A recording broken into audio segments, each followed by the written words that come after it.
नमस्कार। आज हम एक बेहद उलझे और कहना चाहिए संवेदनशील रिश्ते की गहराई में उतरेंगे। जी। अमेरिका, इजराइल और ईरान, इनके बीच का ये जो त्रिकोणीय समीकरण है। हमारे पास USA, Israel and Iran, a volatile triangle नाम के दस्तावेज से कुछ अहम हिस्से हैं। हाँ। तो इनके जरिए हम ये समझने की कोशिश करेंगे कि ये रिश्ता मतलब कैसे बना, आज क्या हालात हैं 2025 के मध्य में, और आगे क्या हो सकता है। बिल्कुल, ये एक बहुत ही अहम और विस्फोटक मुद्दा है दुनिया की राजनीति में। और देखिए, शुरुआत ही एक तरह से चौंकाने वाली बात से करते हैं। क्या ये अजीब नहीं कि 1979 की जो ईरानी क्रांति हुई, उससे पहले ईरान और इजराइल असल में दुश्मन नहीं थे, बल्कि एक तरह के सहयोगी थे। जी हाँ, बिल्कुल सही कहा। शाह के जमाने में ईरान के रिश्ते अमेरिका और इजराइल दोनों से ही काफी अच्छे थे, काफी नजदीकी थे। अमेरिका के लिए तो ईरान मतलब सोवियत संघ को रोकने के लिए एक बहुत बड़ा रणनीतिक पार्टनर था। अच्छा। और इजराइल उसे अरब दुनिया में एक गैर अरब साथी के तौर पर देखता था। तो हाँ, तब समीकरण बिल्कुल अलग थे। लेकिन फिर आया 1979 हाँ। और ईरानी क्रांति, उसने जैसे सब कुछ पलट दिया। हाँ बिल्कुल, आयातुल्लाह खुमैनी के नेतृत्व में इस्लामिक गणराज्य की स्थापना हुई और उसकी बुनियाद ही अमेरिका और इजराइल के विरोध पर टिकी थी। हाँ, वो ग्रेट शैतान और लिटिल शैतान। जी, अमेरिका को ग्रेट शैतान और इजराइल को लिटिल शैतान कहा जाने लगा। और फिर वो जो तेहरान में अमेरिकी दूतावास पर कब्जा हुआ, बंधक संकट, उसने तो रिश्तों में बिल्कुल जहर घोल दिया। और फिर 80 के दशक में जब ईरान इराक युद्ध हुआ, तब भी एक अजीब मोड़ आया। अमेरिका ने ईरान के खिलाफ सद्दाम हुसैन के इराक का साथ दिया। हाँ, ये दिखाता है कि कैसे मतलब भू राजनीति में समीकरण बदलते रहते हैं। दुश्मन का दुश्मन दोस्त बन जाता है ना? सही। और इसी दौर में वो एक बेहद विवादास्पद मामला भी सामने आया, ईरान कॉन्ट्रा मामला। हाँ, वो तो काफी चर्चित रहा था। जी, जिसमें इजराइल ने पर्दे के पीछे से चुपके से ईरान को हथियार बेचे थे, जबकि दुनिया के सामने वो ईरान का दुश्मन बना हुआ था। ये उस दौर की जटिलता को दिखाता है। बिल्कुल। फिर 90 और 2000 के दशक आए। इस दौरान ईरान का प्रभाव बढ़ता गया है ना, खासकर लेबनान में हिजबुल्लाह और गाजा में हमास जैसे गुटों को समर्थन देकर। हाँ, जो इजराइल विरोधी गुट माने जाते हैं। और इसी के जवाब में फिर अमेरिका ने ईरान पर शिकंजा कसना शुरू किया, उसके परमाणु कार्यक्रम को लेकर और आतंकवाद को कथित समर्थन देने के आरोप में कड़े प्रतिबंध लगने शुरू हो गए। और इजराइल तो लगातार मतलब शुरू से ही दुनिया को चीख चीख कर आगाह करता रहा कि ईरान परमाणु हथियार बनाने की कोशिश कर रहा है और ये कितना बड़ा खतरा है। फिर आया 2015 का वो मशहूर ईरान परमाणु समझौता, JCPOA। जी, joint comprehensive plan of action. इसका मकसद था कि ईरान अपने परमाणु कार्यक्रम को सीमित करे ताकि वो हथियार न बना पाए और बदले में उस पर लगे कुछ प्रतिबंध हटाए जाएं। लेकिन इजराइल इससे खुश नहीं था। बिल्कुल नहीं। इजराइल ने शुरू से ही इसका बहुत विरोध किया। उनका मानना था कि ये समझौता मतलब काफी नहीं है, ये ईरान को चोरी छपे या आगे चलकर परमाणु हथियार बनाने से रोक नहीं पाएगा। और फिर हुआ ये कि 2018 में अमेरिका ही इस समझौते से हट गया। हाँ, राष्ट्रपति ट्रंप ने यह फैसला लिया और ईरान पर प्रतिबंध फिर से लगा दिए, बल्कि और ज्यादा सख्त कर दिए।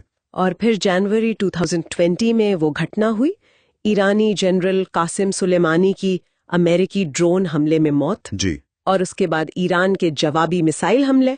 ऐसा लगा जैसे बस जंग छिड़ने ही वाली है। हाँ, वो तनाव का एकदम चरम बिंदु था। बहुत ही खतरनाक स्थिति बन गई थी। गनीमत रही कि सीधी खुली जंग टल गई, लेकिन रिश्तों में कड़वाहट और ज्यादा बढ़ गई। तो अब हम आ गए हैं 2025 में। आज की स्थिति क्या है?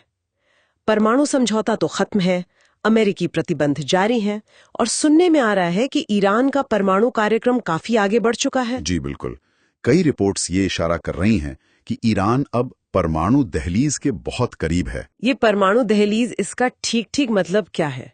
देखिए, इसका सीधा मतलब यह है कि ईरान के पास अब परमाणु बम बनाने के लिए जरूरी तकनीकी क्षमता और शायद पर्याप्त मात्रा में संवर्धित यूरेनियम भी मौजूद है। मतलब वो अगर चाहे तो बहुत कम समय में, शायद कुछ हफ्तों या महीनों में हथियार बना सकता है। ओह।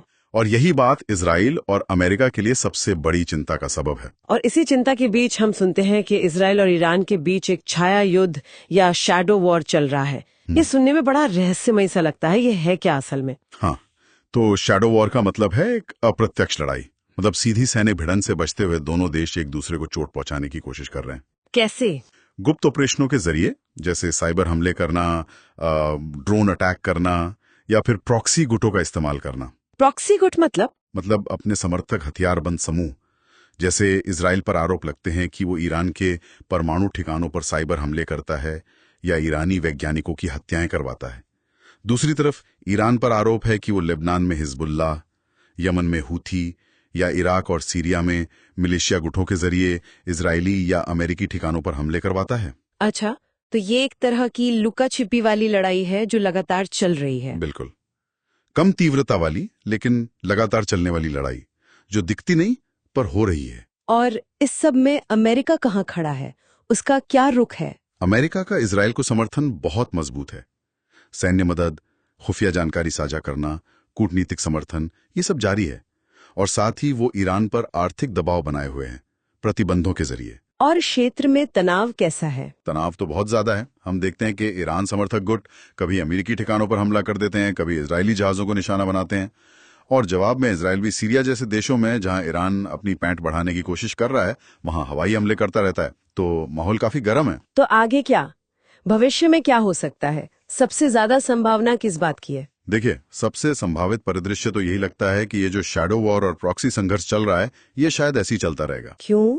शायद इसलिए कि कोई भी पक्ष, ना ईरान, ना इजराइल और ना ही अमेरिका, सीधी जंग का विनाशकारी नतीजा नहीं चाहता। सबको पता है कि अगर खुली जंग हुई तो नुकसान बहुत ज्यादा होगा। तो शायद वो इसी लुका छिपी वाले युद्ध को जारी रखना पसंद करें।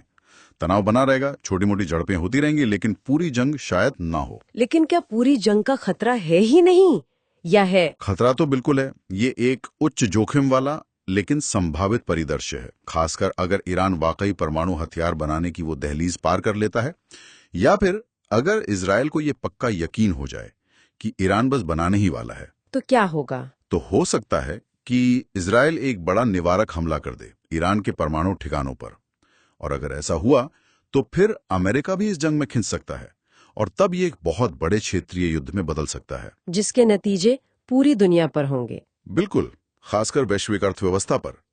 तेल की कीमतें आसमान छू सकती हैं, बहुत अस्थिरता फैल सकती है। तो ये एक बहुत ही डरावना मंजर है। क्या इस सब से बचने का कोई रास्ता है? कूटनीति की कोई गुंजाइश, कोई नया समझौता हो सकता है? देखिए, फिलहाल तो आसार बहुत कम लगते हैं। भरोसा बिल्कुल खत्म हो चुका है। लेकिन नामुमकिन कुछ भी नहीं होता। अगर हालात बहुत ज्यादा बिगड़ते हैं या दुनिया के बड़े देशों का बहुत दबाव बनता है, तो शायद नई बातचीत की कोई खिड़की खुले, पर यह बहुत मुश्किल होगा। इसमें ईरान का रवैया, अमेरिका की नीतियां, इसराइल की सुरक्षा चिंताएं, सब कुछ मायने रखेगा। और एक पहलू और है जिसे हमें नजरअंदाज नहीं करना चाहिए, वो है ईरान की अंदरूनी स्थिति। हाँ, वहाँ विरोध प्रदर्शनों की खबरें आती रहती हैं। जी। हाल के सालों में सरकार के खिलाफ काफी प्रदर्शन हुए हैं। अगर भविष्य में ईरान के अंदर कोई बड़ा राजनीतिक बदलाव आता है, मान लीजिए शासन बदलता है या उनकी नीतियों में कोई नरमी आती है, तो उसका भी इस पूरे अमेरिका इजराइल ईरान समीकरण पर बहुत गहरा असर पड़ सकता है। ये भी एक वाइल्ड कार्ड है। तो ये थी अमेरिका, इजराइल और ईरान के इस बेहद जटिल, दशकों पुराने रिश्ते की कहानी।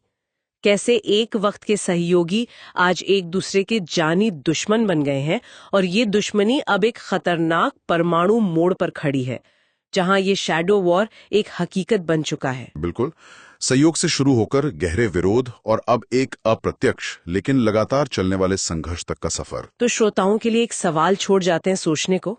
इस इतनी गहरी दुश्मनी, इतने सालों के प्रॉक्सी युद्धों को देखते हुए, क्या कोई ऐसी एक घटना या ऐसा बदलाव हो सकता है, चाहे वो आज हमें कितना ही असंभव क्यों न लगे, जो वाकई इस दुश्मनी के चक्र को तोड़ सके?